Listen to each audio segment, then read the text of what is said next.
Have you ever shown up expecting to meet someone perfect, only to discover that the person who changes your life looks nothing like what you imagined? Ethan Brooks was one of the most successful CEOs in Chicago. At just 38 years old, he had built a technology company worth millions of dollars. He owned a luxury penthouse overlooking the city skyline, drove expensive cars, and could buy almost anything he wanted. Yet every evening, when he returned home, the silence inside his apartment reminded him of one painful truth: he was completely alone. While his business grew bigger every year, his personal life had slowly disappeared. Friends got married, started families, and moved on. Ethan buried himself in work, convincing himself that success was enough. But deep down, he knew it wasn't. One rainy Friday evening, his assistant Jessica walked into his office with a smile. "You need a life outside this building," she said. Ethan laughed. "And where exactly am I supposed to find one?" Jessica handed him a folded note. "A friend of mine knows a model named Sophia. She's beautiful, smart, and single. She agreed to meet you for coffee tomorrow." Ethan rolled his eyes but slipped the note into his pocket. For some reason, he decided to say yes. Before we continue, welcome to Kindness Diaries. If you enjoy heartwarming stories that remind us how powerful kindness can be, please subscribe, like this video, and leave a comment telling us where you're watching from. Your support helps us share more inspiring stories with people around the world. The next afternoon, Ethan arrived at a cozy cafe downtown. He wore a tailored navy suit and glanced at his watch. Sophia was supposed to arrive at 2 o'clock. As he waited, he noticed a young woman sitting near the window.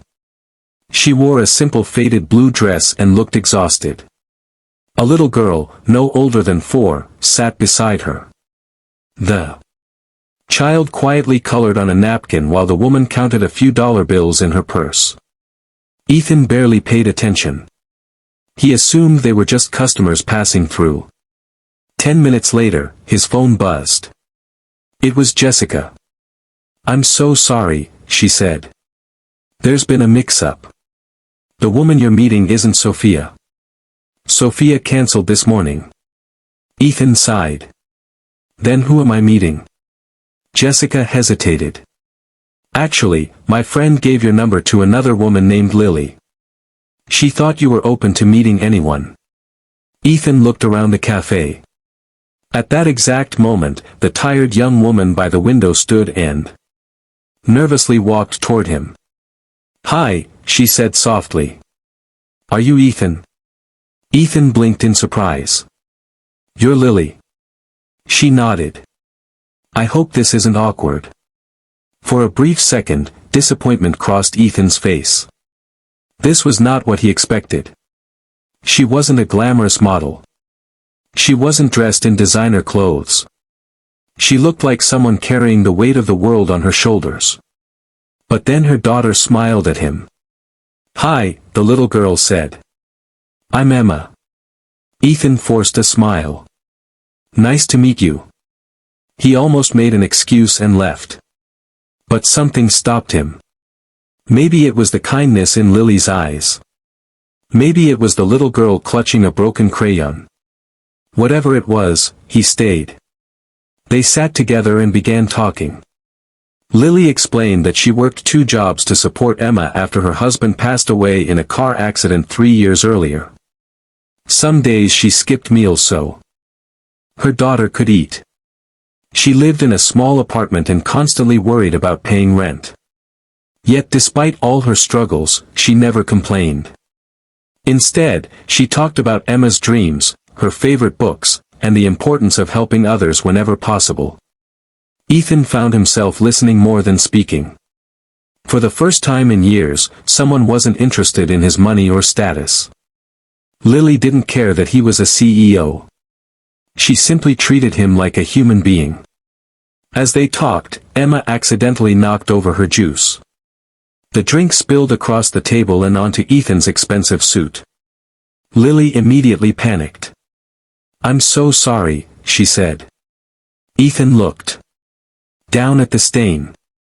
Then he looked at Emma, whose eyes filled with tears. Instead of getting angry, he smiled. "It's okay," he said. "Accidents happen." Emma grinned with relief. It was a small moment, but it meant everything. Over the next few weeks, Ethan and Lily continued meeting. Sometimes they went for walks in the park. Sometimes they shared simple dinners. Slowly, Ethan became attached to Emma as well. One evening, he discovered that Lily volunteered at a local shelter every Saturday despite having almost nothing herself. "Why do you spend your free time helping other people?" Ethan asked. Lily smiled. "Because I know what it feels like to need help. Kindness is the only thing that grows when you give it away." Those words stayed with him. Months later, Ethan learned that Lily was behind on rent and facing eviction. She never mentioned it herself. He found out from a landlord's notice stuck to her door. When Ethan offered money, Lily refused. "I appreciate it," she said, "but I need a chance, not a handout." For the first time, Ethan understood true dignity. Instead of paying her bills directly, he used his business connections to help her secure a stable administrative position at a non-profit organization. The job offered healthcare, flexible hours,